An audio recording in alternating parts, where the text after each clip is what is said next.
चलिए एक बार और यूनिट नंबर 2 एटॉमिक स्ट्रक्चर परमाणु संरचना का है ना टॉपिक चल रहा था 11th केमिस्ट्री। चलिए आज का एक स्पेशल टॉपिक में हम बात करेंगे डी ब्रोगली समीकरण।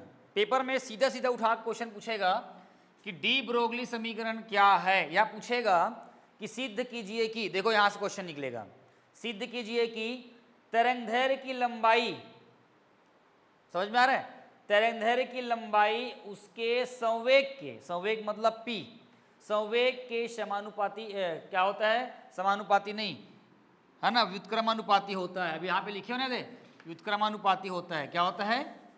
व्युत्क्रमानुपाती होता है, ये लिखना है अपन को, ठीक है। या बोलेगा डी ब्रोगली समीकरण क्या है, तो डी ब्रोगली समीकरण क्या हो जाएगा, P इनवर्सली प्रोपोर्शनल टू 1 अपन का जाएगा लैम्डा, ठीक है, इसको याद रख रहना है। तो कितना लिखे हो, देखो 1900 कितना लिखे हो, 1924 में, है ना। आपको पता होगा कि इलेक्ट्रॉन जो होता है, इलेक्ट्रॉन जो होता है एक एकदम क्या है, एकदम बारीक पार्टिकल्स, एकदम सूक्ष्म कण है, जो कि अगर वो कण है इलेक्ट्रॉन, क्योंकि देखो इलेक्ट्रॉन का होता है double nature, electron E minus पढ़े हो, इलेक्ट्रॉन का होता है डबल नेचर, मतलब ये कण की, ये पार्टिकल की जैसा भी बिहेव करेगा। कण कण कण में क्या होगा, मास होगा, मास। और एक होता है आपका तरंग, मतलब द्रव्यमान और तरंग कण दोनों की तरह क्या करता है, ये बिहेव करता है। तो इसी चीज को बताने के लिए जो है ना 1900 कितना बताया आप लोगों ने, 24 में, है ना, उसकी तरंग लंबाई और उसके संवेग में संबंध को है ना बताने के लिए जो है ये समीकरण दिया गया, ठीक है। तो ये लिखा है कि किसी गतिशील सूक्ष्म कण, नाम क्या है उसका, जैसे इलेक्ट्रॉन, किसी गतिशील सूक्ष्म कण, गति करने वाला एक पार्ट है ना, स्मॉल सा पार्टिकल जैसे इलेक्ट्रॉन का संवेग, और संवेग बोलते हैं तो m बराबर क्या होता है, संवेग मतलब सॉरी p होता है m इंटू होता है v, या p बराबर होता है m इंटू होता है c, ठीक है, दोनों बराबर है। p संवेग, द्रव्यमान मात्रा गुणित वेग, पढ़े हो, मात्रा गुणित वेग होता है, और एक होता है p मात्रा गुणित क्या, द्रव्यमान इंटू क्या होता है, प्रकाश का वेग, ये दोनों एक ही है। तो क्या संवेग जो होता है उसकी तरंग लंबाई के क्या होती है, व्युत्क्रमानुपाती होता है। तो इसके बारे में अपन को बताना है, ठीक है, ये है उसका फार्मूला, ठीक है। p व्युत्क्रमानुपाती 1 अपॉन लैम्डा, या p inversely proportional to 1 upon lambda. उपरोक्त समीकरण को निम्न प्रकार से भी हम लोग लिख सकते हैं, अगर इलेक्ट्रॉन के बारे में अगर बात करें, उसके कण के बारे में बात करें, उसके वेग के बारे में बात करें, तरंगदैर्घ्य के बारे में बात करें, तो हम इसको इस प्रकार से बता सकते हैं। जैसे किसी फोटोन की ऊर्जा E, फोटोन क्या है उस दिन बताया था, ऊर्जा के छोटे छोटे बंडल होते हैं, सूर्य के प्रकाश से जब निकलता है एनर्जी तो बंडलों के रूप में क्या करता है, वो आता है। तो इलेक्ट्रॉन है ना, किसी फोटोन की ऊर्जा मतलब E, इसको E1 भी दे सकते हो, इसको E2 भी दे सकते हो, कुछ भी अपने हिसाब से कर सकते हो। H म्यू, H क्या है, एक प्रकार का प्लांक कांस्टेंट है, जिसका मान कितना होता है 6.6 गुणित 10 कितना होता है ना 34, पढ़े होंगे आप लोग। तो ये होता है H म्यू, जहां पर म्यू होती है ना, क्या होती है म्यू, क्या कण की क्या होती है, आवृत्ति होती। उसी प्रकार होता है, आप लोग पढ़े होंगे आइंस्टीन के ऊर्जा सापेक्षिकता के सिद्धांत से, E बराबर पढ़े होंगे आप लोग, E बराबर क्या होता है, mc² होता है, जहां पर c क्या होता है, प्रकाश का वेग होता है। दोनों समीकरण को मिलाना है, समीकरण 1 और 2 से, ठीक है।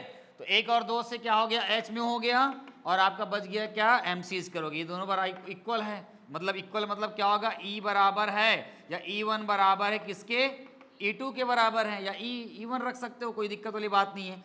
तो H है ना, H म्यू बराबर क्या हो गया, mc²। चूंकि हमको पता है आवृत्ति म्यू बराबर क्या होता है, c अपॉन लैम्डा होता है, c मतलब प्रकाश का वेग, और तरंगदैर्घ्य मतलब क्या होता है, लैम्डा। अब इसी चीज को, ये म्यू दिख रहा है, इसी वैल्यू को c अपॉन लैम्डा को यहाँ पे लाके पुट कर देना है, तो बचा क्या, h, इसके जगह हम क्या आ गया, सी अपॉन की जगह लैम्डा, और आपका क्या हो गया, mc इसके, यहाँ से एक c यहाँ से कट जाएगा, बचा क्या, h upon lambda, h upon lambda बराबर क्या बचा, mc, लिखा है ये देख, h अपॉन लैम्डा बराबर क्या हो गया, mc, ठीक है। अब इसको इधर ले जाओ तो लैम्डा इधर आ जाएगा, तो क्या जाएगा, यहाँ इसको क्या लिख सकते हैं हम लोग, h upon mc equal to क्या हो जाएगा आपका लैम्डा, ऐसा भी हम लोग इसको लिख सकते हैं, पक्षांतर कर दिया तो तो इस प्रकार बोल रहा है, इस प्रकार डी ब्रोगली ने किसी कण जिसका तरह ना, जिसका मास, द्रव्यमान क्या है, मास m, और उसका वेग क्या हो v, के तरंगदैर्घ्य हेतु निम्न प्रकार का एक संबंध दिया। इस संबंध को देखते हुए, इस सूत्र को देखते हुए, इस है ना, इसका मॉडिफिकेशन कर दिया।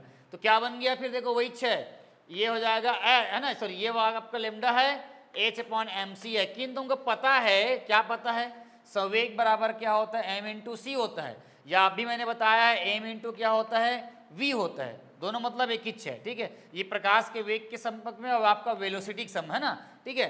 तो h है ना, लेमडा बराबर क्या हो जाएगा, h/, ये mc के जगह हम क्या रख देंगे, हम लोग क्या रख देंगे, p रख देंगे, यहाँ पर रख दिया p। अब यहाँ पर p को बाहर ले आओ, ये इधर ले आओ तो ये इधर आ जाएगा, तो क्या हो जाएगा, p h/, क्या जाएगा, ये लेमडा अंदर आ जाएगा, पक्षांतर करोगे। अब आपको पता है, देखो p और p सेम है। अब यहां पर देखो, यहां पर ये एक प्रकार का कांस्टेंट है, h क्या है, कांस्टेंट है, ये क्या है आपका कांस्टेंट। अब कांस्टेंट का ये कांस्टेंट हटेगा तो यहां कर प्रोपोर्शनल का साइन लग जाएगा। तो देखो यहां पे मैंने क्या किया, h को हटाया है, ये पूरा हट जाएगा, उसके जगह हम क्या लग जाएगा, प्रोपोर्शनल का साइन लग जाएगा। और इसको हटाने के लिए, इसको दर्शाने के लिए 1 लगा देंगे और आपका लेमडा वहीं पर है। तो क्या दिखा, वही तो आया क्या, देखो p इनवर्सली लिखा है, प्रोपोर्शनल टू क्या लिखा हुआ है, 1/, लेमडा, वही है कि नहीं, देखो वही आया कि नहीं आया। अर्थात तरंगदैर्घ्य की जो लंबाई है उसके संवेग के क्या होता है, तरंगदैर्घ्य की लंबाई मतलब क्या, लैम्डा, उसके संवेग के क्या होता है, दिख रहा है आप लोग को, उसके संवेग के क्या होता है, वो व्युत्क्रमानुपाती होता है। मेरे ख्याल से यहाँ पे आप लोग समानुपाती लिखे हो क्या, हाँ ठीक है, चलेगा ये, ठीक है। तो ये इस प्रकार से अपन को क्या करना है, लिखना है। चलो नोट करो फटाक से, जिसका बचा होगा, इधर लिखे हो, ये लाइन लिखे हो, ये लिखना पड़ेगा, पी कहाँ से आया उसको दर्शाना पड़ेगा, ठीक है, नहीं लिखोगे नंबर नहीं मिलेगा। हो गया, चलो अगला हेडिंग डालो, हाइजेनबर्ग का अनिश्चितता सिद्धांत।